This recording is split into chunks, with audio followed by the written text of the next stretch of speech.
Bonjour à tous, alors j'espère que vous allez bien. Je suis vraiment content d'être là, qu'on puisse être là tous ensemble. C'est vraiment super. Et si vous êtes là, connectés, faites juste un petit coucou, dites un petit mot, qu'on puisse voir voilà, qui est là. On va prendre un temps, on va attendre un petit peu avant que les uns et les autres arrivent et se connectent. Mais avant qu'on aille plus loin, j'aimerais vous faire découvrir quelque chose. Un chant qui, aujourd'hui, vraiment que je mets en boucle, vraiment, qui tourne, qui vraiment me parle. C'est rien que je connais avec sa famille. C'est dans le cadre de les Free Worship d'Emel Kalai. Donc voilà, il entend ce chant avec sa femme, ses 3 enfants. Je vous laisse écouter un petit peu. Bonjour à ceux qui nous rejoignent.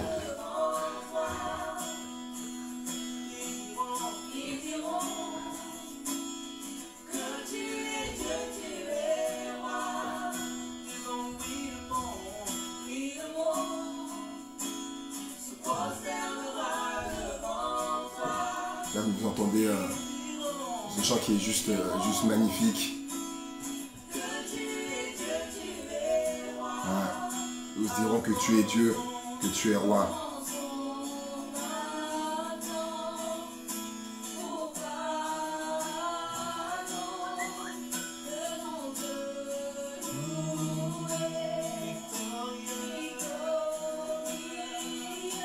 Alléluia.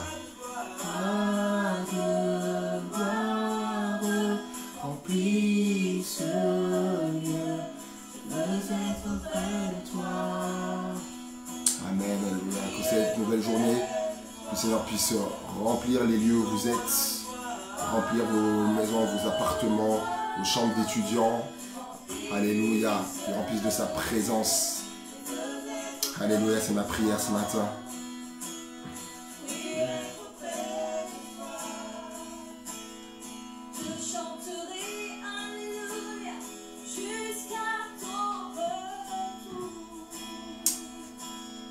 Salut à tous. Vraiment content de se voir, d'être là ensemble réunis. C'est vraiment un plaisir pour moi toujours, parce qu'on est éloignés mais proches par l'esprit. Alors avant d'aller plus loin, faites un petit coucou sur le chat, dites que vous êtes là, comme ça on va pouvoir se saluer, s'accueillir les uns et les autres d'abord. En tout cas c'est important de pouvoir le faire. Et si vous entendez ce chant là, voilà, je vous fais partager. C'est vraiment un chant qui en ce moment je mets en boucle. Je trouve il est très fort, très parlant. C'est un ami à moi avec sa femme, ses 3 enfants qui chantent dans le cadre de Free Worship de Emel Kalai. Et voilà, en famille, ils entendent ce chant que je trouve juste magnifique. Je vous laisse profiter et apprécier aussi. Alléluia, roi de gloire. Salut Tony, salut Pascal, salut Malika, salut Véronique, salut Sonia, vous savez qui est là, Tunji, salut. Plusieurs sont là ce matin. On va attendre que d'autres se connectent aussi pendant ce temps. Ce chant, je trouve qui est formidable. Alléluia. Alléluia, jusqu'à son retour. Je chanterai. Alléluia. Jusqu'à son retour. Salut Armand. Salut Florence aussi qui est là. Coucou Florence.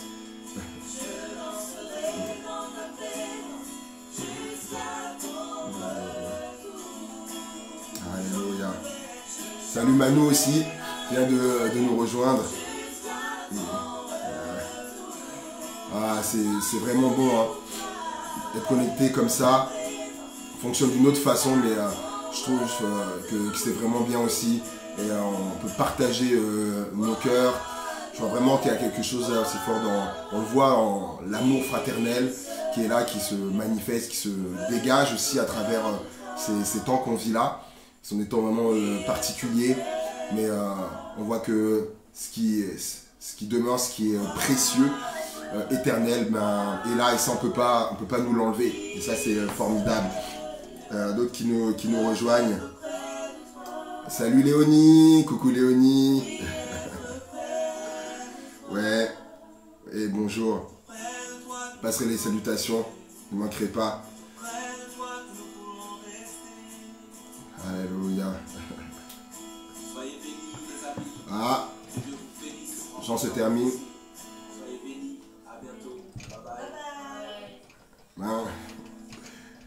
Ah ouais, soyez bénis. C'est vraiment ce qu'on veut. Pour qu'on aille ensemble vers une réflexion. Depuis le début de la semaine, eh bien, on vous parle de Pâques parce que nous sommes dans cette semaine dite sainte et on va aborder des choses qui nous dirigent ensemble vers, dans 2 jours, là, vers cette célébration de Pâques, ce moment si important là, pour les croyants, mais qui était aussi déterminant pour l'humanité. On a vu ensemble lundi que Jésus était notre pain sans levain, ce pain qui est sans péché, que l'on peut manger et qui nous délivre du péché. Pasteur Anthony nous a parlé des herbes amères, qui est la parole de Dieu, qui peut être là, amère, nos entrailles, mais douce à notre palais, ce que Dieu nous aime, des choses qui ne sont pas forcément évidentes à entendre, mais derrière les bénéfices sont tellement et tellement grands. On a entendu hier que il est l'agneau immolé, il est l'agneau pascal qui s'est sacrifié, qui s'est offert, dont il n'y a rien à retrancher. Et je voudrais voir avec vous, ensemble, en fait, aller à l'étymologie, si on peut dire comme ça, de Pâques, du mot Pâques. Et en fait, le mot Pâques, en hébreu, c'est Pessa. Pessa, et qui veut dire passage. Et en fait, il ressort 3 choses notamment de ce mot Pessa, passage. La première chose, c'est que c'est le passage, donc celui de Dieu, voilà, qui avait passé l'exterminateur, et on l'a entendu, les maisons dont les linteaux étaient badigeonnés du sang, et ben les premiers-nés donc étaient épargnés. Il y avait ce passage-là qui était là.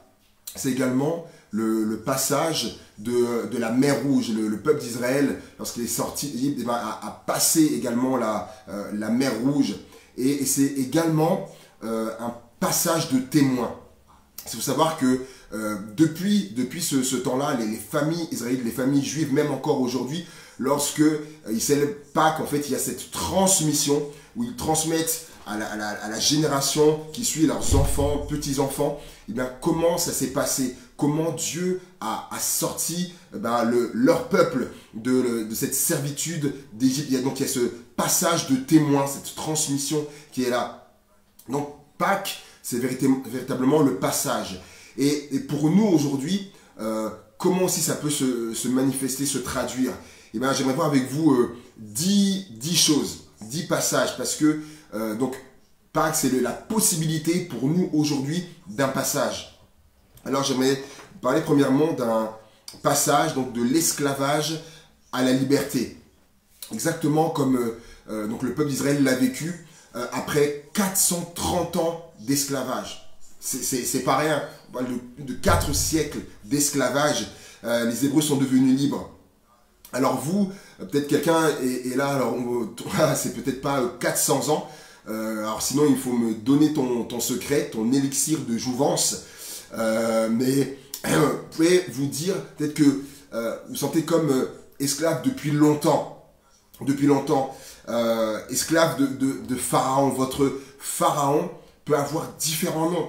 Et je ne m'étendrai pas dessus parce que Pasteur Richard, dans son passage dimanche, abordera cette notion de liberté. Donc je ne veux pas spoiler, comme on dit. Mais comme le peuple d'Israël, lors de la première Pâque, vous pouvez être libéré de l'emprise de votre Pharaon et passer donc, de l'esclavage à la liberté. Le deuxième passage que j'aimerais voir avec vous, donc c'est le passage de l'erreur à la vérité. De l'erreur à la vérité. Alors j'aimerais dire que la vérité, ce n'est pas une religion en fait qui la détient, ce n'est même pas la vérité, ce n'est même pas la chrétienté, puisque la vérité c'est une personne. C'est Jésus qui l'a dit, je suis le chemin, la vérité et la vie. Donc la vérité c'est une personne. Et pour passer de l'erreur à la vérité, il faut passer par une personne, en l'occurrence cette personne-là, qui est Jésus. Et un exemple, ce que j'aimerais illustrer avec des exemples bibliques, c'est l'apôtre Paul, qui avant donc qui soit au Seigneur, il persécutait l'Église, il maltraitait les croyants, il les faisait battre, il les faisait emprisonner. Il a également mis son suffrage pour la lapidation d'Étienne pour qu'on le tue. Il était comme ça. Et plus tard, l'apôtre Paul dira, je croyais être dans la vérité, dans cette secte pharisienne héritée de mes pères. Ce que je faisais, il dit littéralement, je croyais pour moi, je servais Dieu en faisant ça. Et il dit que j'étais dans l'erreur. Mais lorsqu'il est sur le chemin de Damas, là, Jésus va se révéler à lui et il va avoir son passage là, de l'erreur à la vérité. Et une troisième chose également, qu'on pourrait voir comme passage, c'est le passage de la haine au pardon. Passage de la haine au pardon, et je prendrai l'exemple de Joseph, que beaucoup connaissent.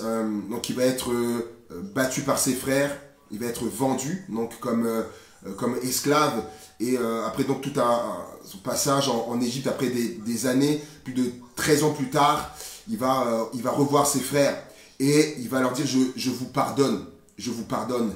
Et c'est quelque chose qui est extrêmement fort. C'est Pasteur Tony qui parlait du pardon hier, et je crois vraiment qu'il y a quelque chose là à vivre aussi pour Pâques, et de passer eh bien de la haine au pardon, ou de l'amertume au pardon, parce que on peut avoir vécu tellement de choses, et se sont ancrés là, et je crois là qu'il y a une main de Dieu qui est là tendue pour passer, qui puisse nous prendre, pour passer de la haine ou de l'amertume au pardon. Il y a une véritable puissance dans ça.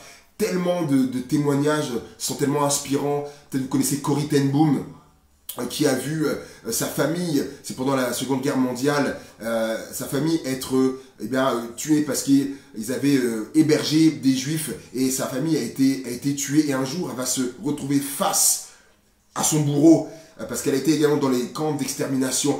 Et son témoignage, il y a même un livre qu'elle a fait qui est un best-seller. Elle a voyagé dans le monde entier pour raconter ce témoignage-là, comment Dieu l'a amené à pardonner à son bourreau, qui lui-même est venu plus tard au Seigneur. Et oui, je crois qu'il y a là un passage possible, de passer de la haine ou de l'amertume au pardon. Pâques, Pessa, le passage également de passer de la tristesse à la joie. Ce matin, je pensais à la veuve de Naïn qui avait perdu son fils, qui était triste. Je pensais également aux sœurs de Lazare qui avaient perdu leur frère et qui étaient dans une profonde tristesse. Et j'avais vraiment sur mon cœur très fort que ça, c'était peut-être pour quelqu'un là qui écoute là présentement, ou qui plus tard va écouter la vidéo, peut-être plus tard, qui vit un temps comme ça. C'était très fort sur mon cœur, qui a perdu quelqu'un. Et la tristesse est là, et c'est normal. Et j'aimerais dire à cette personne que, eh bien, Pâques, Pessa, le passage, c'est possible de passer de la tristesse à la joie. Non pas que Dieu exclut la tristesse, parce que la Bible dit qu'il y a un temps pour tout, il y a un temps pour pleurer, et il y a aussi après un temps pour se réjouir, et qu'il est possible, grâce à Dieu, de passer de la tristesse à la joie. La cinquième chose, le cinquième passage, c'est de passer de la peur à la paix. Dans ce temps que nous vivons, est-il possible de passer de la peur à la paix? Certains diront, mais c'est plus probable de voir cela dans l'autre sens, dans l'autre passage. Eh bien oui, il est possible, parce que cette paix-là, eh bien, elle n'est pas d'ici-bas. Elle n'est pas de cette terre-là, cette paix-là. Elle vient directement du ciel. Elle sort même du cœur de Dieu, cette paix-là. Et la Bible nous dit que cette paix, elle surpasse toute intelligence, toute compréhension, tout entendement. Et elle garde nos cœurs et nos pensées en Jésus-Christ. Et j'aime une traduction qui dit qu'elle garde nos cœurs et nos pensées sous la protection de Jésus-Christ. Donc en fait, c'est quoi? C'est que, si on veut prendre une image, c'est que là, nos cœurs et nos pensées, eh ben donc, ont reçu la paix et il y a comme un gardien qui se tient devant là, et ce gardien c'est Jésus, et qui va être là et qui va garder nos cœurs, nos pensées afin qu'elles soient maintenues dans la paix, qu'il n'y ait pas des choses eh bien, qui rentrent, qui enfreignent là, et viennent un peu saboter cette paix-là. Il est le gardien. Et quel passage de passer de la peur à la paix. Le 6e passage, il est passé de la honte à l'honneur. De la honte à l'honneur. Je pensais à la femme samaritaine, Jean chapitre 4. Et elle est là, elle va puiser. Jésus est là au puits et elle vient puiser. C'était donc à l'heure la plus chaude. Pourquoi? Parce qu'à ce moment-là, c'était là-bas, vu qu'il fait tellement chaud, les gens ne sortent pas. Et elle sort exprès parce que comme ça, elle va croiser personne. Parce qu'elle a honte. Et elle a honte de la vie qu'elle mène. Elle a eu 5 maris. Et l'homme avec qui elle est n'est pas son mari. Et là, alors qu'elle est là au puits, donc elle est là et elle amène là aussi sa honte, et ben, Jésus va engager une discussion avec elle et il va se révéler comme étant le Messie. Il va dire, mais celui dont je te parle, il est en face de toi. Il va se révéler à cette femme-là comme étant le Messie. Et quelle grâce, quel honneur Jésus lui a fait là, alors qu'elle vivait cette vie-là, mais Jésus a su l'amener, a su toucher son cœur là, et l'amener à un passage là, littéralement. Donc, quelle que soit la honte que je peux avoir, qui peut être là sur mes épaules, il est possible avec Jésus de passer de la honte à l'honneur. Alléluia, quel mot formidable, l'honneur. 7e passage, de la blessure à la guérison. Je prendrai ce passage de Luc 4 où Jésus dit, il déroule son ordre de mission, il dit voilà, c'est pourquoi je suis venu sur terre, pour plein de choses, libérer les captifs, les opprimés. Il va parler également, je suis venu guérir les cœurs brisés. Et quel message pour nous, pour toi. Peut-être si tu es blessé là, il y a une possibilité d'un passage, de passer de la blessure à la guérison. Jésus a dit venez à moi, apportez-moi vos cœurs blessés et je les guérirai. Oui, il est possible de passer de la blessure à la guérison. Également, 8e chose, du rejet à l'acceptation. Et je pensais à tous ces lépreux à l'époque de Jésus qui vivaient le rejet. Il devait crier, d'ailleurs quand il marchait, il devait crier impur, impur. Les gens s'éloignaient, les gens s'écartaient d'eux. Et quelle chose terrible, la lèpre, et même au-delà de ça, le rejet.